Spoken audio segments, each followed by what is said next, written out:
하나님 말씀을 함께 찾아보십니다.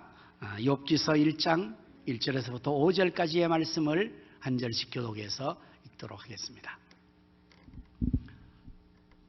우스 땅에 욥이라 불리는 사람이 있었는데 그 사람은 온전하고 정직하여 하나님을 경외하며 악에서 떠난 자더라. 그에게 아들 7과 딸 3이 태어나니라. 그의 소유물은 양이 7,000마리요 낙타가 3,000마리요 소가 500결이요 암나귀가 500마리이며 종도 많이 있었으니 이 사람은 동방 사람 중에 가장 훌륭한 자라. 그의 아들들이 자기 생일에 각자 자기 집에서 잔치를 베풀고 그의 누이 3명도 청하여 함께 먹고 마시더라. 같이 합니다. 그들이 차례대로 잔치를 끝내면 욥이 그들을 불러다가 성결하게 하되 아침에 일어나서 그들의 명세로 번제를 드렸으니 이는 욥이 말하기를 혹시 내 아들들이 죄를 범하여 마음으로 하나님을 욕되게 하였을까 함이라. 욥의 행위가 항상 이러하였더라. 아멘. 하나님께서는 이 땅에서 우리가 천국을 경험하도록 두 개의 중요한 기관을 주셨습니다. 하나는 가정이고 그 하나는 또한 교회입니다. 우리가 이 두 기관을 통해서 이 땅에서도 천국을 경험할 수가 있습니다. 바라기는 우리 성도님의 가정이 하나님 잘 섬겨서 복을 받는 여러분의 가정 천국이 되시기를 축원합니다.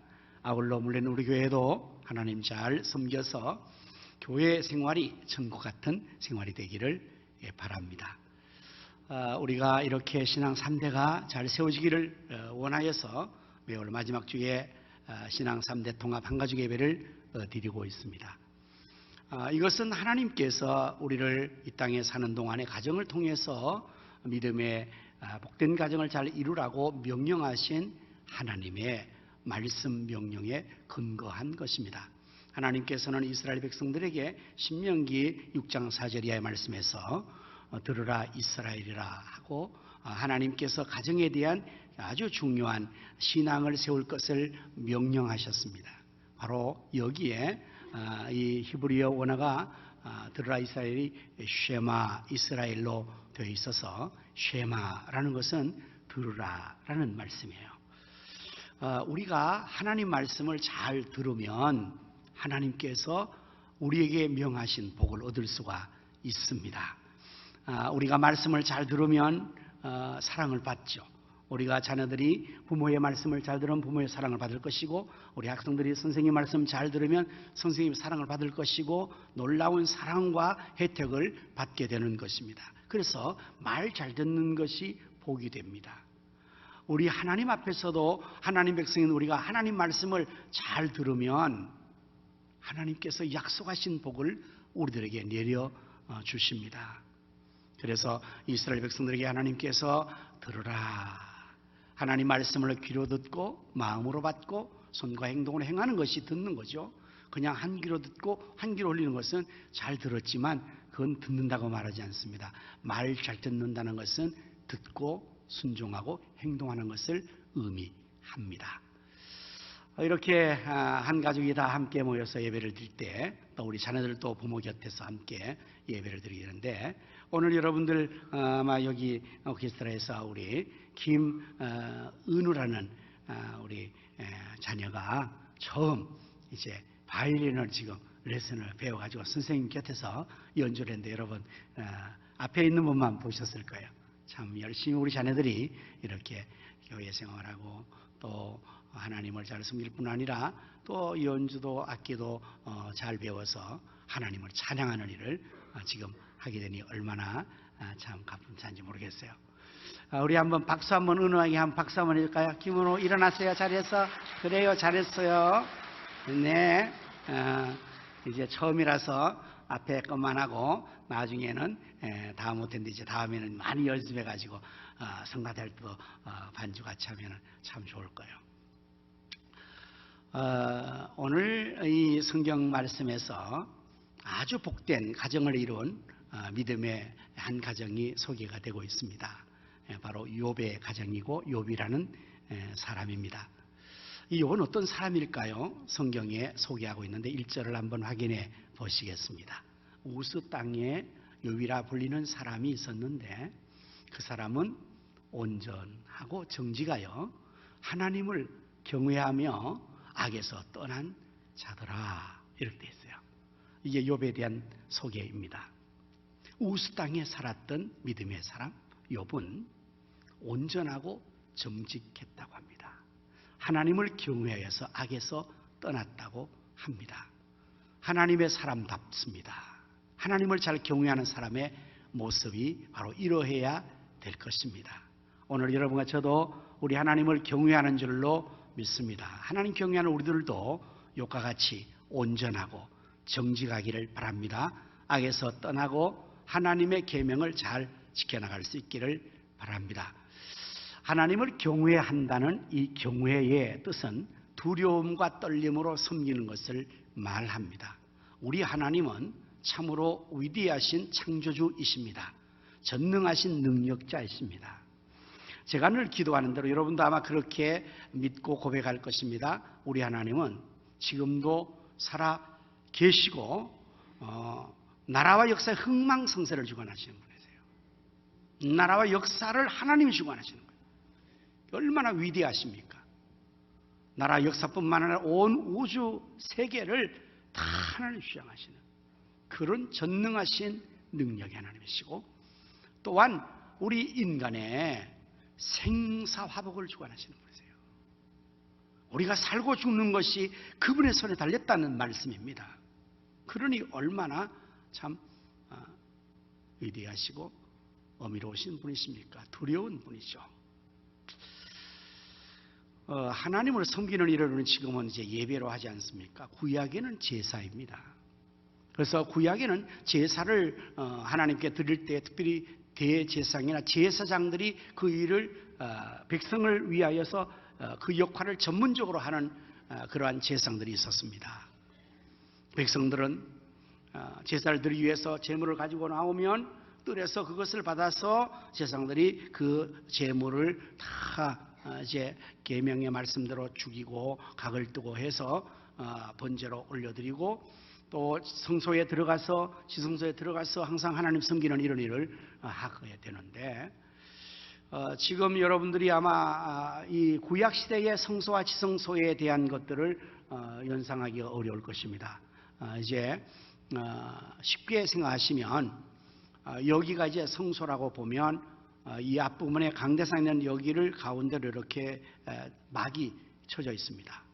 그래서 이 안쪽에는 이와 같은 강대상 같은 이 법궤가 있고요. 그리고 그곳을 지성소라고 말합니다. 하나님을 섬길 때 이스라엘 백성들이 그 하나님 앞에 백성들이 나아가지만 뜰까지만 못 옵니다. 뜰까지만 나갑니다. 그리고 제사장이 그 안에 들어가서 그 일을 하는데, 이 지성소 안에는 또한 일반 제사장 들어가지 못합니다. 대제사장이 1년에 한 번을 들어가는데요. 대제사장이 들어가서 지성소에서 그 하나님을 섬기는 일을 할 때에 허리에 끈을 묶고 들어갑니다. 그 이유는 그 안에는 아무나 못 들어가고, 또 대제사장이랄지라도 하나님을 섬기는 제사를 집례할 때에 하나님의 말씀의 계명 규례대로 잘못하면 그 자리에서 즉사합니다. 그럼 사람이 죽었으니까 시체를 끌어나와야 하잖아요.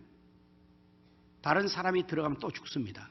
그래서 제사장이 죽었을 경우를 생각해서 허리에 끈을 묶어서 바깥에서 시체를 끌어내야 됩니다.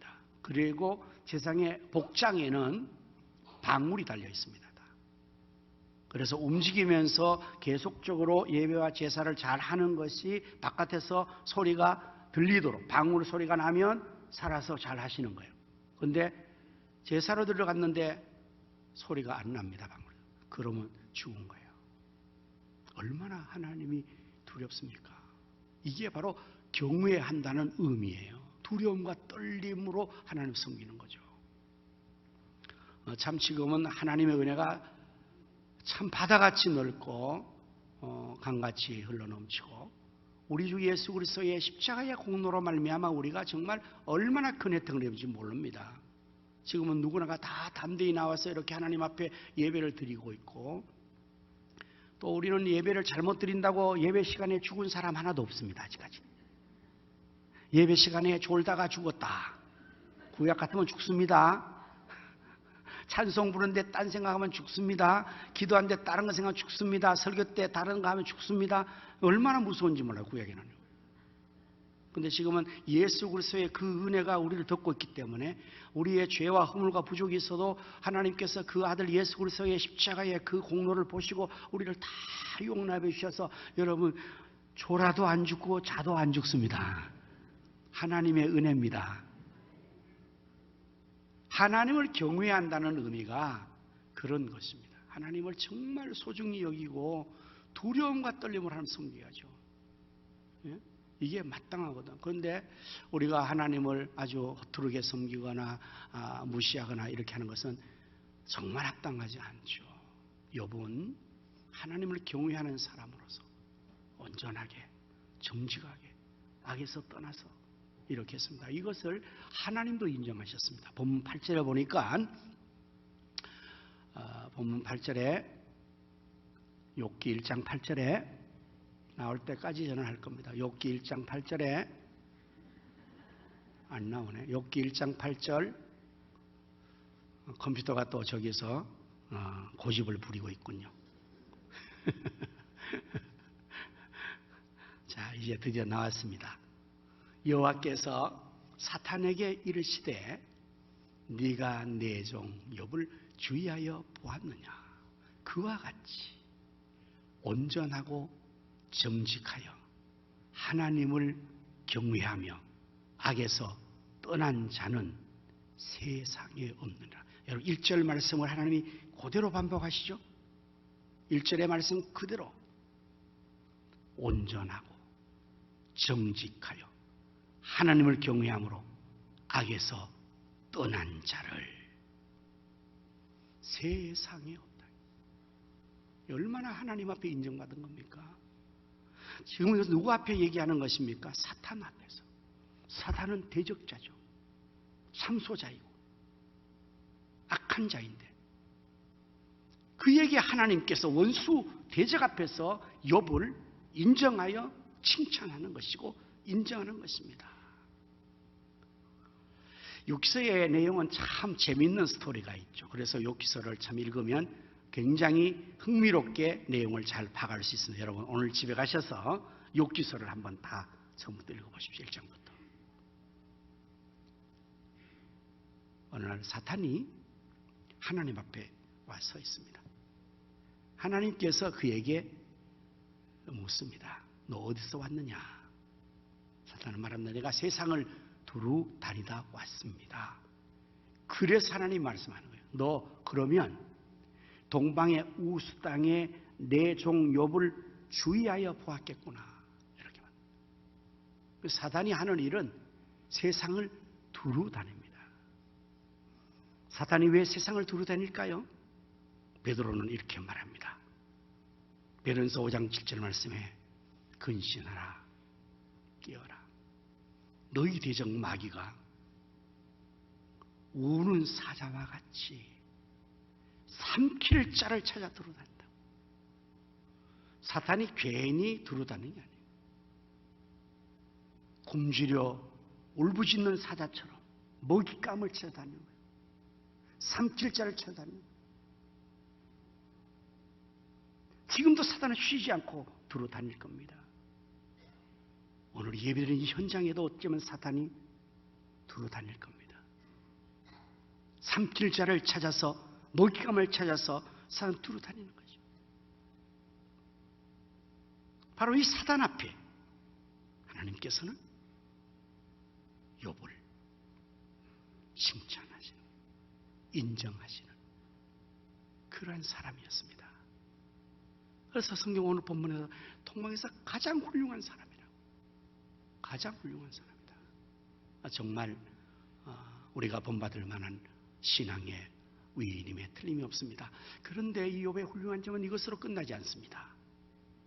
그 다음 말씀이 더 욥을 욥되게 하는 것이고 오늘 우리가 귀감을 삼아야 될 부분인데요. 4절과 5절의 말씀을 본문으로 보시면 그의 아들들이 자기 생일에 각각 자기 집에서 잔치를 베풀고 그의 누이 3명도 청하여 함께 먹고 마시더라. 그들이 욥의 자녀들입니다. 차례대로 잔치를 끝내면 욥이 그들을 불러다가 성결하게 하되 아침에 일어나서 그들의 명수대로 번제를 드렸으니 이는 욥이 말하기를 혹시 내 아들들이 죄를 범하여 마음으로 하나님을 욕되게 하였을까 함이라. 욥의 행위가 항상 이러하더라. 이게 훌륭한 점이에요. 욥은 자기만 요 하나님을 경외하여 온전하게 행위 잘 섬긴 사람이 아니라 그에게 주어진 10남매의 자녀들, 아들 7과 딸 3, 이들이 늘 잔치를 합니다. 함께 모여서. 그럼 그 잔치가 끝난 대로 욥은 차례대로 그들을 불러서 아침에 그들 하나를 성결케 하는 겁니다. 구약의 성결한 방법 번제를 드리는 겁니다. 죄를 대신해서 짐승을 잡아서 하나님 앞에 드리는 이 번제를 드렸다. 각각 그 가족의 명수대로. 오늘 우리 모두가 신앙의 가정을 세우기를 원하는 거예요. 그러려면 우리 자신이 먼저 이같이 정말 하나님을 잘 경외해야 될 것입니다. 그리고 이제는 우리 자신은 끝나지 않고 우리의 가족들을, 부모는 자녀들을 가족 하나하나 명수대로 성결하게 하고 하나님 앞에 범죄하지 않는가, 범죄한 것도 용서받게 하는 이 번제를 각각 드리는 이러한 일을 욥이 한 것처럼 해야만이 우리의 가정이 믿음의 복된 가정으로 세워질 수 있고 신앙 3대가 세워질 수가 있게 될 것입니다. 사랑하는 성도 여러분, 이 일이 쉬울까요? 어려울까요? 결코 쉽지 않습니다. 사실 이런 설교를 하면 피차간 참 부담스럽습니다. 여러분도 듣기가 매우 힘들 것입니다. 어떤 경우에? 잘 안 되는 경우. 자녀들이 신앙으로 잘 세우지 않을 때 부모들이 얼마나 마음이 안타깝습니까? 얼마나 힘듭니까? 근데 이런 설교하며 할 때마다 은혜가 되는 게 아니라 마음의 상처가 돼요. 부담이 돼요. 또 싫습니다. 목사님은 꼭 저런 문제를 끄집어내서 우리를 속상하게 만드는 거야. 마지막 주간에 나는 교회 안 나갈 거야. 목사님은 또 그런 설교 할 거니까. 어떡하라는 거야 나보고. 내가 기도해도 안 되고 아무리 얘기해도 안 되는 걸 알면서도 왜 목사님은 맨날 그런 문제 가지고 나를 힘들게 만드는 거야. 아마 여러분 마음속에 그러리라고 생각을 해요. 제가 모르는 바는 아니에요. 알면서도 하니까 아주 고약하죠. 왜 해야 할까요? 그들이 우리 사랑하는 가족이기 때문에. 그들의 구원의 문제를 결코 포기할 수 없어서. 내 사랑하는 자녀들이 믿음의 자리에 바로 서야 되기 때문에. 하나님을 나와 함께 바르게 경외해야 되기 때문에. 그래서 하는 겁니다. 힘들어 하는 겁니다. 쉬지 않고 하는 겁니다.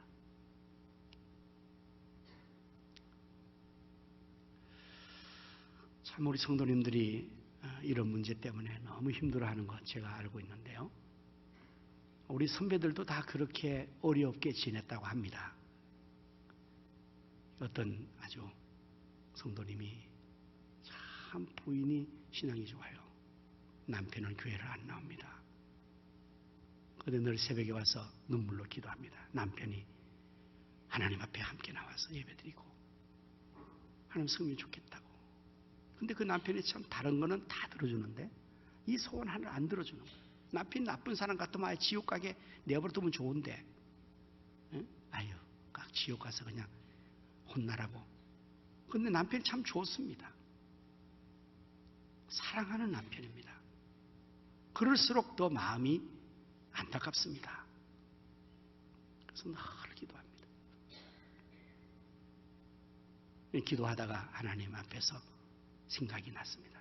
이 남편을 어떻게 하면 인도할 수 있을까? 그래서 새벽에 나올 때 남편의 신발을 데리고 왔습니다. 그래서 신발을 옆에 놓고 하나님, 이 신발 주인이 빨리 나오게 해주십시오. 그리고 눈물로 기도를 했다고 합니다. 여기서 여러분의 믿음을 제가 한번 확인해 보겠습니다. 그 남편이 교회에 나왔을까요? 안 나왔을까요? 믿음대로 될 것입니다. 저는 그 남편이 언젠가 나왔을 거로 생각해요. 하나님께서 그러한 열정과 그러한 마음을 가지는 그러한 마음의 소원을 들어주지 않을까. 여러분 지금 기도하고 계시는 그 기도 포기하지 마십시오. 때가 되면 반드시 하나님께서 여러분의 가족들을 다 구원의 자리로 다 이끌어 주실 것입니다. 우리 셀장님들이 코로나 시대에 참 어려워서 셀 예배를 못 드리고 또 뭐 여러 가지 어려운데도 그래도 그 예배를 드리려고 열심히 하는 거 보면 얼마나 감사한지 모르겠어요. 지금 대신방을 하고 있지 않습니까? 대신방 하면 셀원들을 다 같이 참여하기를 위해서 셀장들이 그냥 안절부절하는 걸 제가 봐요. 근데 그게 또 쉽지 않잖아요. 그래서 이 셀장이, 구역장이 예배를 드리는데 셀원이, 구역은 오질 않아요. 하나님 앞에 예배를 드려야 되고, 그래서 혼자 드리면서 외로워 울기도 하고 그러다가 또 기도하는 가운데서 그래 같이 드려야 되겠다. 그래서 자기 셀 그 구역원들의 이름을 다 적어서 그들을 위해서 방석을 쭉 돌려놨어요. 거기다가 다 이름을 다 올려놓고 혼자서 예배 드리는 거예요. 하나님, 이 사랑하는 영혼들, 이 성도들 저와 같이 다 예배를 드릴 수 있게 해주십시오. 이렇게 그 셀장이 눈물로 기도하며 늘 방석을 놓고 그렇게 예배를 드렸는데 여러분의 믿음대로 그 셀원이 그 예배에 나중에 왔겠습니까? 안 왔겠습니까? 저는 왔을 것으로 믿습니다. 욥이 가족의 명수대로 번제를 드린 겁니다. 지금 우리가 신년 대신방 중에 있습니다. 이걸 하기 위해서 송구영신 예배 때 새해 말씀들을 우리가 다 각각이 가져가는데 언제부턴가 처음에는 이제 자기 것만 가자고 그랬어요. 그랬더니 성도님들이 그 말씀이 좋으니까 가족들 것까지 가고 싶어 하는 거예요. 그래서 그래 좋습니다 해가지고 지금은 많이 지금 말씀을 준비해서 원하시면 뭐 다 가져가게 하니까 가족 수대로 말씀을 다 가져가셔가지고 안 나오는 남편도 뭐 자녀도 다 어떤 손자까지 해가지고 이렇게 모아서 지금 예배를 드리고 있습니다.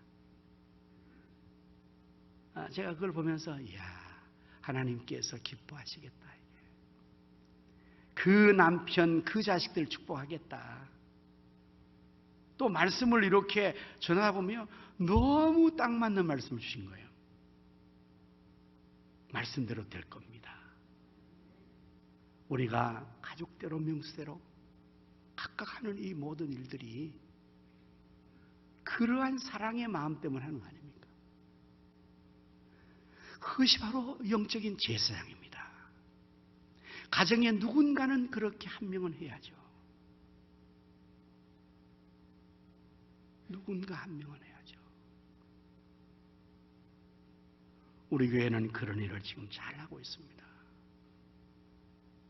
기도회 때나 신방이나 모든 걸 할 때 우리 성도님들이 그걸 너무 지금 익숙하게 잘하셔서 다 각각의 명수대로 기도 제목 쓰고 번제물 드리고 예배를 드리고 이렇게 하는 거 보면은 참으로 하나님께서 그 믿음대로 반드시 복을 주시리라고 저는 확신을 합니다. 욥은 그 행위가 항상 그러했더라. 항상 그러. 10남매 자녀들이 믿음으로 잘 되기를 위해서, 그걸 위해서 기도했겠죠. 아침마다 불러다가 성결하게 하고, 그 아들, 딸들을 위해서 각각 번제를 쌓아서 항상 그러했으니 그 정성이 어디로 가겠습니까? 오늘 우리 부모가 심는 이 기도의 씨앗이, 이 하나님이 드리는 헌금의 씨앗이, 이 눈물의 씨앗이 어디로 가겠습니까? 반드시 열매가 맺힐 줄로 믿습니다. 시편 말합니다. 눈물로 씨를 뿌리는 자는 반드시 기쁨의 나라를 정령 거두리라. 사랑하는 성도 여러분, 지금 가족 때문에 안타까워하고 지금 속상해하고 그러한 어려움이 여러분에게 있지만 포기하지 마십시오. 사랑하니까요. 하셔야 할 것입니다. 하나님께서 우리 교회를 이렇게 축복해 주셔서 너무 교회가 좋습니다. 여러분도 좋으십니까? 봄이 오니까 또 봄대로 좋고요. 너무 좋습니다. 이제 꽃이 피고 우리 들어오시면 아주 너무 경관이 좋을 거예요. 하나님 주신 것 중에서 이 예배당도 좋지만 주차장이 아주 그냥 우리 교회로서는 아주 좋은 주차장을 가지고 있습니다. 다 그 주차장이 넓고 그러니까요. 근데 여러분 오늘 이렇게 예배에 오실 때는 외부 차량이 하나도 없죠. 근데요, 월요일부터 토요일까지 오늘보다 더 많은 차가 여기에 가득 맨날 묶여 있어요. 주변에 모든 분들이 우리 교회 주차장을 좋다고 다 와서 세우겠대요. 제가 또 하나님 주신 복을 나누려고 다 허락을 해가지고 수요일과 금요일 우리 성도들이 교회 오면 정작 우리 성도들 차 세울 주차장이 없어요. 죄송합니다. 미안합니다. 근데도 이렇게 지역을 위해서 우리가 오픈하고 섬기고 이렇게 하는 것이 참으로 하나님의 은혜의 축복이니까 여러분 불편해도 여러분들도 불평하지 않고 잘 감사해. 너무 감사합니다. 저는 이렇게 기도해요. 여러분도 그렇게 기도하시길 바랍니다. 저 차의 주인들이 다 교회당 안으로 들어오게 하여 주옵소서. 차만 오지 말고 차 주인이 교회당으로 들어와서 차만 주차하는 혜택 보지 말고 주인이 여기 들어와서 예수님 믿고 하나님 믿고 하나님 복을 받는 그러한 축복이 저분들에게 있게 하여 주시옵소서. 전 늘 기도해요. 여러분 다 기도하세요. 그럼 될 겁니다. 저 그래서 하나 열매를 맺었거든요. 제 VIP 중에 다음 주에 오실 분인데요. 이제 평소에 45인승 관광버스와 28인승 리무진 관광버스를 운행하는 관광기사를 제가 교회로 인도했습니다. 이분이 그 대형 버스를 주차할 공간이 없어 고민하고 있는 거예요. 저하고 개인적으로 운동하다 만나가지고 저에게 부탁을 해요. 이거 거절할 수도 없고 허락할 수도 없고 아주 고민스러웠는데 제가 기도하는 중에 지혜를 주는 거예요. 허락할 때 등록을 시켜라.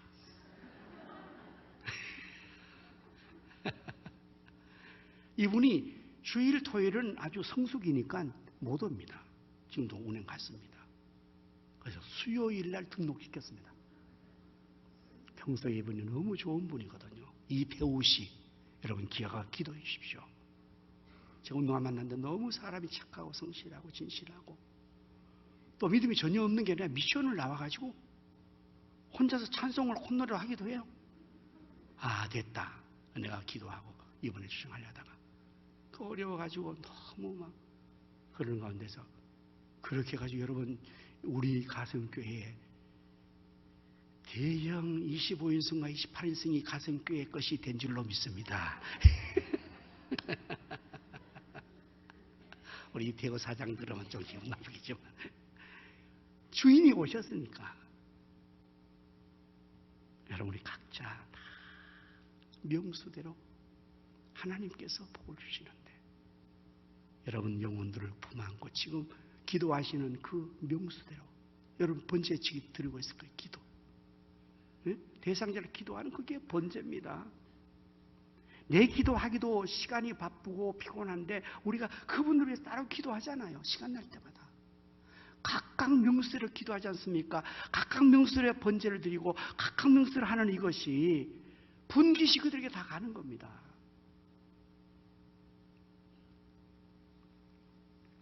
열왕기상 18장에 30절 31절 엘리야가 모든 백성을 향하여 이르되 내게로 가까이 오라. 백성이 다 그에게 가까이 가매 그가 무너진 여호와의 제단을 수축하되 야곱의 아들들의 지파의 수요를 따라 엘리야가 돌 12개를 취하니 이 야곱은 옛적에 여호와의 말씀이 임하여 이르시기를 내 이름을 이스라엘이라 하리라 하신 자더라. 엘리야의 시대에 아방이 말입니다. 이방의 여자를 왕으로 맞아서 이세벨. 여러분 이세벨 선전 많이 하는데 그 좋은 이름 아닙니다. 그 여자는 화장품은 좋을지 모르지만 아합을 꿰어서 백성 전체를 여호와를 떠나게 만든 거예요. 그래서 이 왕이 이세벨 왕후의 게임에 넘어가서 나라 전체를 다 이단으로 끌어간 것입니다. 오늘 말하면 바알 종교로 간 거예요. 하나님을 섬기지 않고 하나님을 경외하지 않고 하나님 백성이 하나님 나라가 역사를 주관하시는 하나님께서 하늘의 문을 닫았어요. 비도 이슬도 내지 않았어요. 3년 6개월 동안. 그러니 그 나라가 어떻겠습니까? 완전히 피폐해졌습니다. 이때 엘리야 선지자 혼자서 나라를 살리려고 왕의 제안에서 바알의 선지자와 나와 대결을 벌이자. 갈멜산의 백성을 모으고 다 모아서 거기서 참 하나님이 누군지 참 신이 누군지 나라의 흥망성쇠와 우리의 생사를 주관하는 참 신이 여호와인지 바알인지를 대결을 벌이자고 그렇게 해서 여러분 거기서 다 모아서 기도 대결을 벌였지 않습니까? 그 이야기입니다. 지금 무너진 제단을 다 무너졌어요. 가정제단, 구역제단, 성전제단 다 무너졌어요. 제단이 무너지면 나라가 가정이 다 무너져 버려요.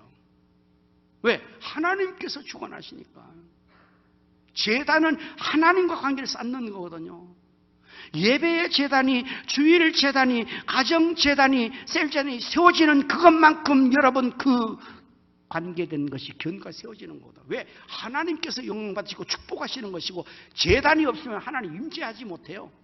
성경의 역사를 보세요. 하나님 언제 임재하시고 언제 축복하시고 언제 역사하시고 제단의 역사에 쌓아서 제단을 쌓을 때 그러니까 창세기는 제단 쌓는 역사를 과언이 아닙니다. 아브라함이야 모든 열조 조상들이 다 제단 쌓는 거예요. 제단. 아브라함이 이삭이 야곱이 이 노아가 제단을 쌓았다. 왜 그게 뭡니까? 그게 하나님과의 관계의 확립입니다. 제단이 없어요. 하나님 관계가 단절되는 거예요. 하나님과 단절은 하늘이 닫히는 걸 말해요.